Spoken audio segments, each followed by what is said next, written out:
Hello, Sagittarius, Sun, Moon, Rising, Venus, Signs, kamusta kayo? Sana po nasa mabuti kayong kalagayan. Welcome back po sa Star Tarot. Kung bago kayo rito, welcome din kayo. Thank you sa inyong support. I truly appreciate it. God bless you all. Sag, paunang mensahe po ninyo ay Prince of Winter. Ayan, so, dito sa Prince of Winter, there is going to be a fast, tawag dito, fast progress sa mga bagay-bagay. No? Kasi maring nanggagaling kayo doon sa blockages, nanggagaling kayo doon sa mga challenging times, no, na nagkaroon kayo dito ng mga delays, yung mga ganon. Pero ngayon, ako, magsisimula na mag-progress muli mga ginagawa ninyo at mabilisan, 'di ba? Yung parang wow naman, may gulat factor din ang pangyayaring ito sa inyo. Kaya you really need to be ready, no? You really need to be ready physically, mentally, emotionally, no? Spiritually, because there may be opportunities sa ngayon na dadating na kailangan mong pagdesisyonan ng mabilis, no? Hindi ka na mabibigyan ng mas mahaba pang pagkakataon or time para mag-isip, maaring ganon. Kaya you really need to be ready, no? Kasi mabilisan ng galawan dito ang kaganapan. We have life experience. Important changes are coming into your life that will require you to take action. Okay? So, maraming pagbabago ang maaaring maganap dito sa buhay ninyo na kailangan ninyo na talagang mag-take action agad-agad, no? So, maaaring ang mga pagbabagong ito could be in various areas of life. Maaaring sabay-sabay ito or maaaring 1 or 2 or 3 areas sa buhay ninyo ang maaaring kailangan ninyong take action agad-agad at kailangan ninyong pagdesisyonan agad or kailangan ninyo na pansinin agad ito, no? I-address ninyo agad-agad, okay? So, what else? We have 3 of Spring. Napakaganda. This is good fortune energy, no, Sag?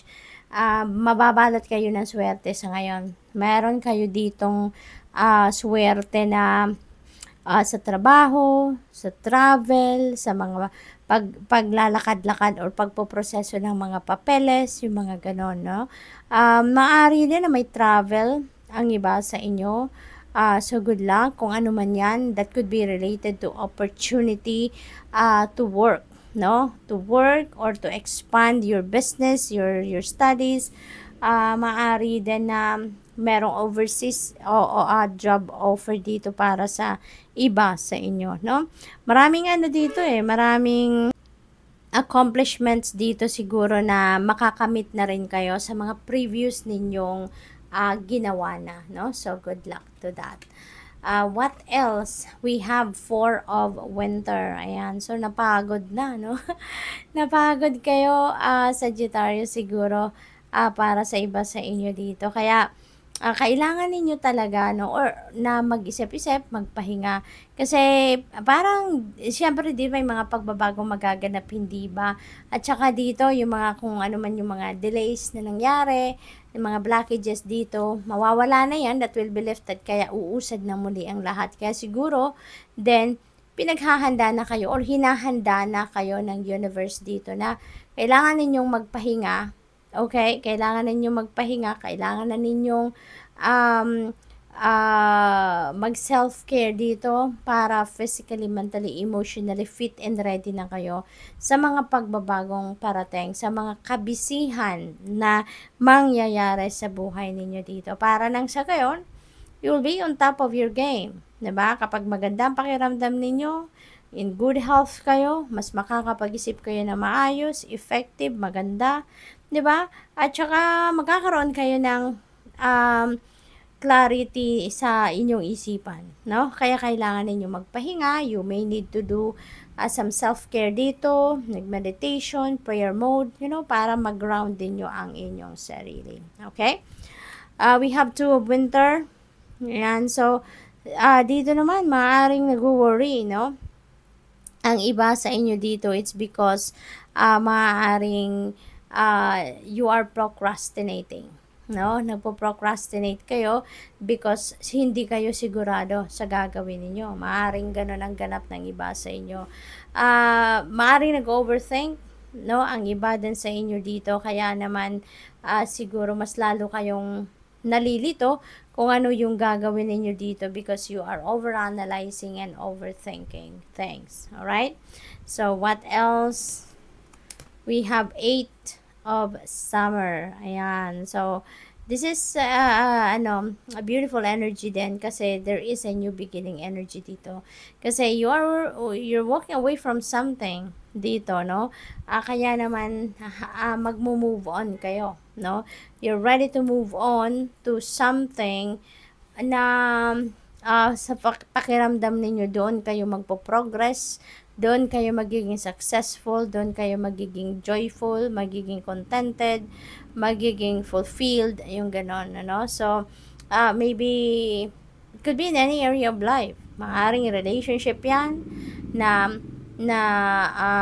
iiwanan ninyo, aalisan ninyo, that could be trabaho, career, no? Depende sa inyong sitwasyon, but you feel like there's nothing there anymore for you, no? Kaya kayo mag-move on. Yung parang feeling ninyo wala nang growth para sa inyo, wala nang room for you to evolve, kumbaga, kaya you are moving on, no?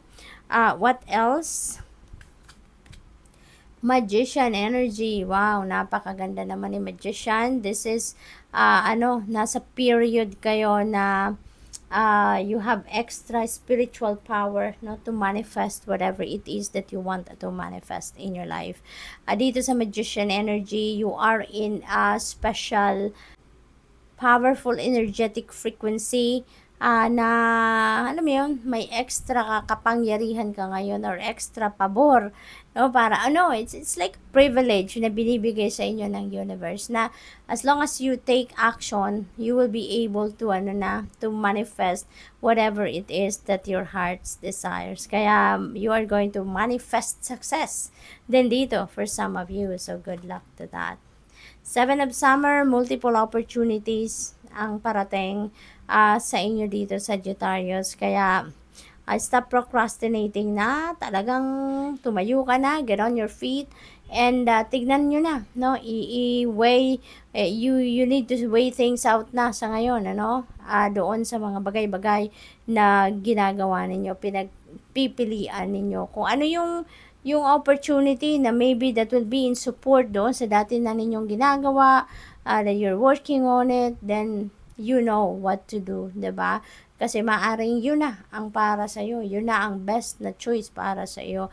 Or maybe it could be something else then, 'di ba? Na maaring yun ang swak doon sa kung ano yung heart's desires ninyo. So, it's all up to you. Use your own judgment and discernment on this situation, okay? So, good luck. Thank you for watching. Love and light. Namaste.